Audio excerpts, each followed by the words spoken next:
And it's like, okay, well, yeah, they've built this wealth, but he said that they don't want to be able to make people who haven't worked as hard afford homes.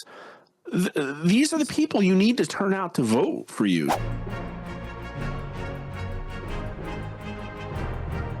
How are young people viewing President Trump and the GOP as we head into the midterms? Let's ask the man who's following it for hours on a given day, Mark Mitchell. Mark, welcome to the broadcast. Thanks for being with us. Great to be here, and I hope I would have some concrete answers for you, but I'm really not sure. I would say at this point, it's kind of indeterminate as far as Trump's numbers are concerned. He's at -7 net approval today, and that's down from, I think he had a -4 or -5. So not horrible. That puts him back at like where he was in the middle of July, but that was after he bombed Iran and passed the less than excellent One Big Beautiful Bill. And the problem is, like, even among the younger voters, his approval is not that bad, low 40s. The problem is the last Democrat lead on the generic ballot we just had was Democrat +6, and it was +8 before I waited for recalled vote. And so that just keeps getting wider and wider and wider. And he's out there saying, well, we're going to win this one. We're going to upset history and actually win control of Congress in 26. I just don't see how that's possible.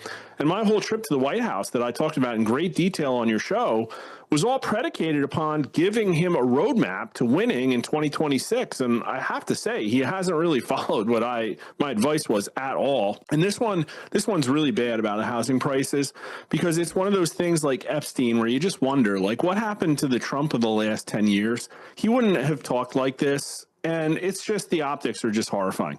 Now, has this affected the polls yet? Like, I don't know. And maybe it will, maybe it didn't. Epstein did a little bit. The problem is that in 2026, Republicans have to turn out all of these low propensity Trump voters. And these are people who will pick up the phones and tell you what they think about Trump. And it might still be good, but they just might tap out. You know what I mean? It's like if Trump promised Epstein for 10 years and then didn't deliver on it. Like, should I really turn out if the Republicans finally got their mandate and they got their chance to fix healthcare or cut the budget or do whatever, and they haven't been able to do it? Like, am I going to keep turning out? I don't think the answer to that is yes. I think that the Republicans are going to lose in November to the couch, basically. And this is one more situation. Yeah. And so you look at housing prices, too, and you could say, well, this is one of the biggest issues the younger voters have. Median first-time home buyer age is 40 years old now, meaning that pretty much people under 40 can't afford at all to get into the housing market. They're just completely priced out. They say by 75% roughly that home prices are a crisis for them, and they actually support excess wealth confiscation in order to have first-time homebuyer programs. But this was not a major thing on the stump. This wasn't something that was number one on their list, something they were demanding at all. And what happened is Trump made this an issue by floating that very ill-advised 50-year mortgage. And I freaked out online. That's one of the reasons I went to the White House. And so I told him on November 18th that the best thing for younger voters would be for the housing market to collapse, because they're completely priced out. And we all know, you and I both know, that it's all fake paper gains. It's an artificial market displacement. Median income to home price ratios, home price to income ratios are over 7x right now, when long-term historical trends are 3 to 4x. So it's completely displaced. It was because of COVID migration. It was because of the home buyer age getting older and older. So people who are owning homes are more established, and people are moving less because of remote work. And so this market just hasn't been turning over. It hasn't been able to correct, and it's so ridiculously high. And so he's taking that market displacement and he wants to lock it in for people who essentially just rolled the dice and got lucky. And because of that, younger voters are just not going to be able to buy a house. And he says, well, we're going to fix it by lowering interest rates. Lowering interest rates is going to allow people to borrow more. And that's just going to get priced into the housing more. And so what's going to happen is the older people who have assets, who have been doing very well, are just going to be able to borrow more money and price up the houses even farther. And then you have him coming out, and it's like, okay, if you're going to do this stuff, don't tell us. If you're going to like pick a side in a generational battle don't rub it in everybody's faces that you're choosing the boomers over the millennials and the zoomers. And that's exactly what he did. And so, again, I don't know if it's going to affect his polling, but when people get mad on the internet, when Trump does something that's a complete rug pull, then I get a wave of direct messages of people who are three-time Trump voters. They're not Republicans, but they're people with MAGA hats from like the last 10 years. And they say horrifying things. They're upset. They're frustrated. What I'm hearing now is a bunch of people who are like, well, I can't wait till Trump gets impeached because they need to teach the Republican Party a lesson. And that's brutal, but I can understand why people are upset. You promise a golden age. You talk like a populist. This is not a very populist thing. Protecting business interests, protecting investor balance sheets, that's not populist. And I think we're seeing a trend over and over again is that Trump does the things that the people around him who are very wealthy, who are asset owners, who are business people recommend. And obviously everybody surrounding him wants the home values to stay high. Jamie Dimon wants the home values to stay high. Bill Pulte wants the home values to stay high. Larry Ellison wants the home values to stay high. That's the Bill Pulte of Pulte Homes. Right. Obviously, if you by the way, just full disclosure, home builder, the first home my wife and I bought was a one-level townhome. It was a Pulte home, one level, 2-bedroom townhome. We got to pick the linoleum we wanted and countertops and cabinets, a few other things, carpet color. You get to go in and pick a few things. And we were pretty excited about our first townhome we bought in 1995. When I saw Bill Pulte get picked, and now I see this, I'm like, well, of course, he's a home builder. I think at one time one of the biggest home builders. Yes. And obviously an administration that's heavily influenced by the banking industry is going to make their leading solution to the home values like a 50-year mortgage. Mm-hmm. Like, yes, the bankers make out, right? Like the home prices go up because more credit's available, but the bankers get more interest. And, he's done some good things, but he just can't get out of his way. So like capping interest rates, you can argue about whether it's capitalistic or not, but it's certainly populist and it's going to have an effect, but it's massively deflationary. And so he says he doesn't want deflation. He says it's bad. He wants to continue to see the line go up. This is very much like the Federal Reserve driven line must go up economy where corporate profits have to continue to soar, and they have on the backs of American workers who have been sold out. And it's almost like it seems like he wants to run next year on 5+% GDP when that doesn't affect anybody. But like the policies don't make any sense. So you tell everybody we can't have deflation, and you're also going to deport like all the illegal immigrants. Like that doesn't work. Those two things are impossible. They don't square. You're going to get rid of about 1/15 of all our consumer spending in the United States and all of the credit that these people own and all of their productivity contributions to our GDP. That's all going to go away if you deport them. And then it's the same thing. He said on the stump he wants to lower home prices, like you said, 20 to 30%. Now he doesn't want to do that, right? Like I just don't. I don't understand. In fact, let me play the clip just so for people who think we're making this up. Here's the clip. Existing housing, people that own their homes, we're going to keep them wealthy. We're going to keep those prices up. We're not going to destroy the value of their homes so that somebody that didn't work very hard can buy a home. We're going to make it easier to buy. We're going to get interest rates down. But I want to protect the people that for the first time in their lives feel good about themselves. They feel like that they're wealthy people.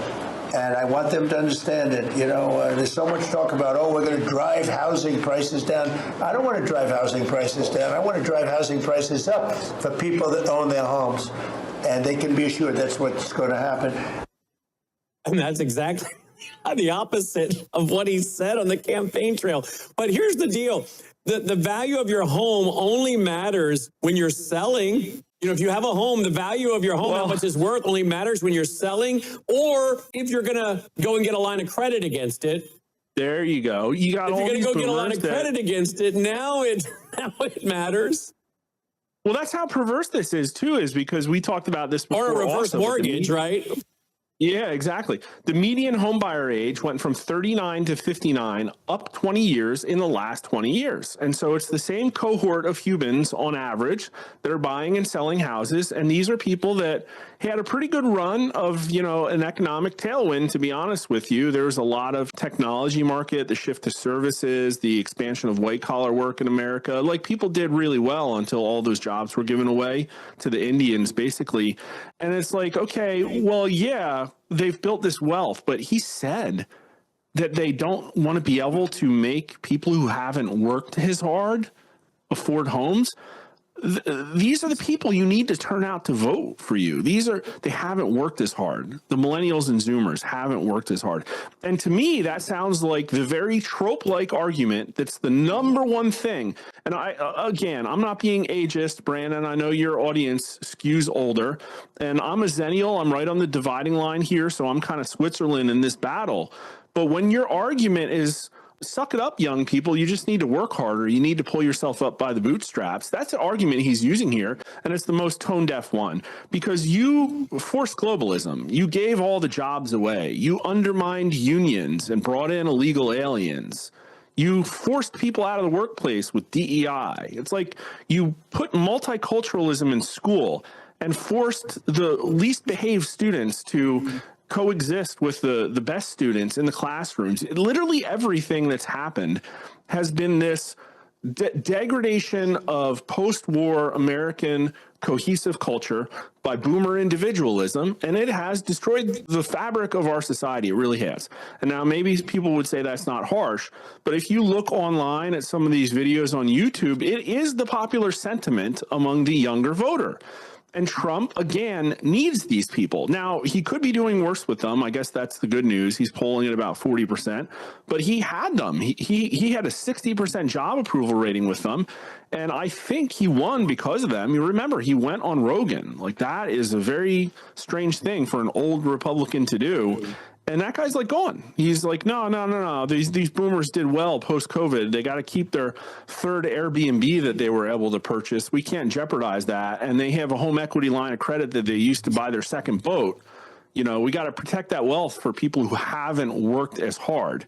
Meanwhile, you have like 30-year-old incel STEM graduates with a $100K loan that can't get a job because Indians are taking it at a cut rate, and they're driving Ubers hoping that AI won't eat their DoorDash delivery job. Like that's who Trump got to turn out. These are the people that are DMing me who are not Republicans, who gave Republicans a chance, who are burning all of their MAGA hats in a 55-gallon drum and saying that they're going to sit it out and punish the Republicans and hope that the Democrats win to teach Republicans a lesson. And I can understand the sentiment, because the Republicans are not governing like they have implied that they would if they ever got the majority, right?